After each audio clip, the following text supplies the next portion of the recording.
muda. Ketika Abdul Muthalib punya anak 10, maka dia bernazar, wahai Tuhan, kalau aku dikaruniai anak 10, 1 akan kusembelih. Itu cek sata, cek Abdul Muthalib, 1 akan aku sembelih. Akhirnya dikabul ku Allah gaduh putra 10. Alah, dihitung teh hiji 2 3 10 ku dipencit hiji oi. Saha anu ku dipencit di tiang kawan mana nu panggoreng. Di tiang kawan namun panggoreng ternyata nu goreng kabeh halus. Ngan tentu ada yang paling bagus. Karena supaya tidak pilih kasih, saya akan undi saja, dikocok saja. Ditulis nama anak yang 10. Ya cocok salah satunya Abdullah, masukkan ke gelas, ditutupan pakai kertas, dibolongkan ku rokok, plong. Dikocok-kocok, celeng, Abdullah. Maka mau tidak mau Abdullah lah yang harus siap disembelih. Oh my God. Makanya Abdullah teh pangkasepna, pang pinterna, pang solehna, pang dibikannya anak keluar undian kudu dipencit, bayangkan.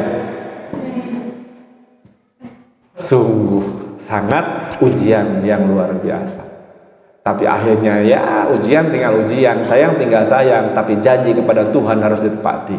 Maka mulai besok sang Abdul Muthalib mengasah parang. Dongkap kamu majengan tataros. Kumaha kinten-kintena yang murang kali rek dipencit. Oke lah ini namanya. 1 anak bayar 10 unta. Terus diundi lagi. Karena dulu hasil undian, sekarang undi lagi. Maka diundi lagi lah. Kalau kemarin 10 nama yang diundi, sekarang nama Abdullah diundi dengan nama unta. Taruhannya sekarang diundi dengan unta. Cerok-cerok, plung, Abdullah lagi. Wah, kudu pencit Abdullah, bayar 10 unta. Kocok deh celeng, Abdullah deh, bayar 10 unta. Mus 20 unta. Kocok deh sampai 10 kali tetap unta, tetap Abdullah. Berarti sudah 100 unta. Pas ke-11 plung kakara unta, selesai. Jadi berarti sekarang nggak usah menyembelih Abdullah, cukup menyembelih unta 100 ekor. Sebagai pengganti Abdullah. Jadi harga Abdullah itu 100 ekor unta. Rasulullah bersabda, tahu nggak? Aku ini Muhammad turunan anak dari 2 orang yang disembelih, kata Nabi. Siapa yang disembelih? 1 Ismail, dulu disembelih ketika Nabi Ibrahim, digantian ku domba hiji. Yang kedua Abdullah disembelih, gak jadi, digantian ku onta 100. Bayangkan, jadi keruhun Kangjeng Nabi itu semuanya telah ditembus dengan harga yang tidak murah. Betul tidak? Abdullah 100 ekor, Ismail 1 ekor, tapi 1 ekor dari surga. Ya, emang 1 ekor tapi di surga. Masalahnya ya ongkos ke surga ada sabarahan yang ngandung mayat.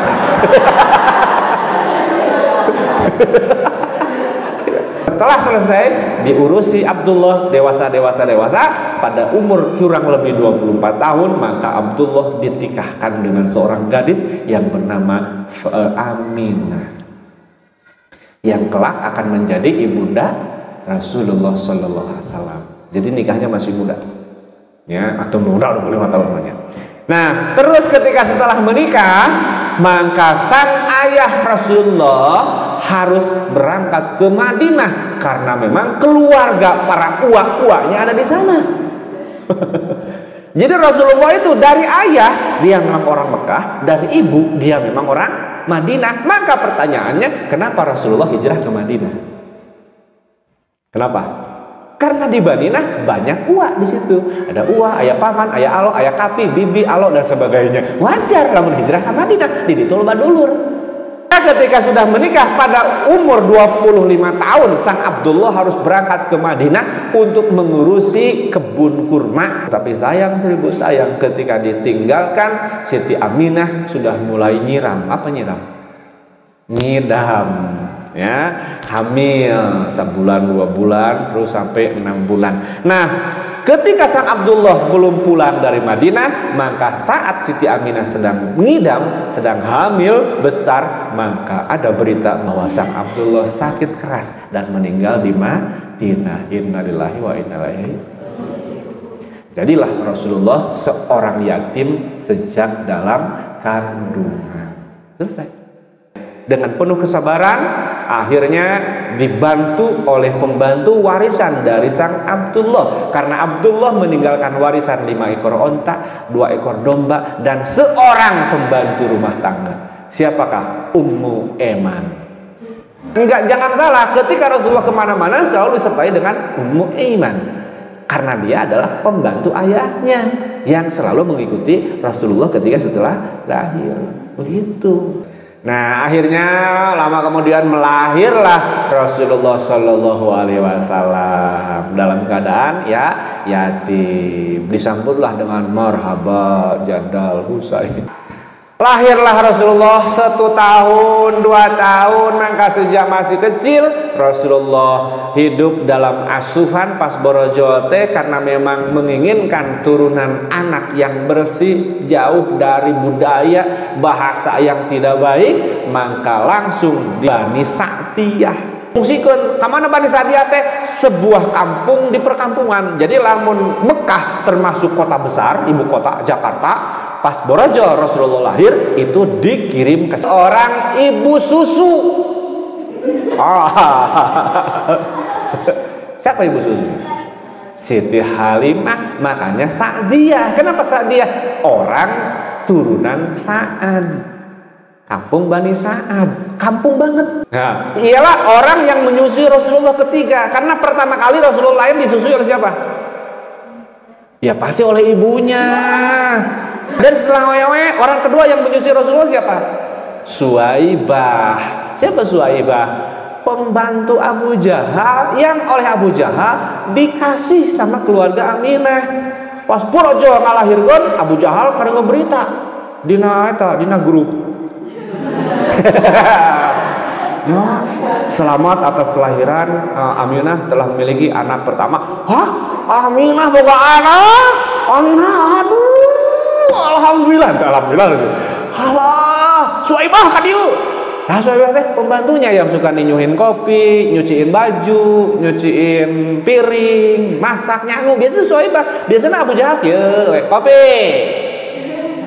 Ya we, harita sampai Abu Jahal rela ngerjain cuci piring sendiri, nyasa sendiri, masak sendiri, karena Suwaibahnya disuruh ke Aminah. Udah, kamu sekarang bebas, bukan lagi budak saya, bukan lagi pembantu saya, kamu jadi orang merdeka. Sana masuk. Kenapa Tuhan? Karena saya ikut berbahagia atas kelahiran anak kecil tuh. Nah, sehingga dikisahkan bahwa Abu Jahal itu dimimpikan oleh sang kakak. Ditanya sama kakaknya, ya, kumaha kabarna? How are you? I'm fine, cik Abu Jahal. Boro-boro pain cina aing. Semenjak saya masuk kubur sampai sekarang saya belum pernah menemukan kenikmatan. Cek Abu Jahal, kecuali satu. Ayo kecualinya. Apakah gerangan cek dina ngimpi cek dulu nanti? Kecuali satu. Setiap hari Senin saya suka diberi air 1 gelas dan siksaan diliburkan. Cek Abu Jahal, emang kenapa? Karena saya telah membebaskan Suwaibah atas kesenangan kebahagiaan saya atas kelahiran Muhammad Rasulullah SAW. Subhanallah. Jahal, si Abu Jahal tapi kan diberi ringan. Kamu lamun lain Abu Jahal merasa bahagia bunga atas kelahiran Rasulullah. Bener tuh. Oh, mata tong direungeul lamun jabatan saeutik naon muludan goblok nu kitu mah. Abu Jahal ge diringankeun siksaanana. Bener.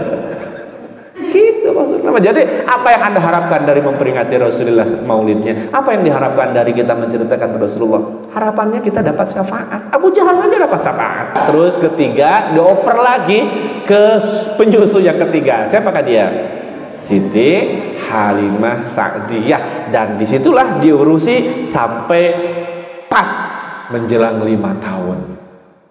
Sampai 4 tahun diurusi di situ, di kampung banget. Terjadilah apa yang terjadi tentang pembedahan dada Rasulullah Sallallahu Alaihi Wasallam itu ketika Rasulullah sedang diasuh di Bani Sa'diyah, sedang bermain dengan teman-temannya. Maka Rasulullah didatangi oleh dua orang yang tidak dikenal, dan Rasulullah digolekun, langsung dibedah dadanya. Maka teman-temannya mengatakan, wah, Muhammad dibunuh, lompatan, baru dipotong, cek. Lamun ayeuna gitu langsung di video. Laporkan, ya ini loh Muhammad dibunuh. Siapa yang bunuh? Orang tidak dikenal. Pas ditemui, tidaklah, Rasulullah tidak dibunuh. Dia malah justru semakin berseri-seri, wajahnya semakin bercahaya karena bukan dibunuh, itu sedang dibersihkan oleh kedua malaikat. Itulah yang terjadi kepada pembersihan dada Rasulullah SAW. Betul tidak? Subhanallah. Nah, mulai saat itu karena takut dengan hal-hal yang tidak diinginkan, maka Sa'diyah pun, Siti Halimah, memutuskan untuk mengembalikan sang Rasul kecil kepada ibunda. Akhirnya diputuskanlah Rasulullah Muhammad kecil, belum jadi Rasul waktu itu, Siti Aminah dibaturi oleh siapa tadi? Ummu Aiman. Berangkatlah ke Madinah, gijik, perjalanan 500 km, kurang lebih Cianjur Surabaya.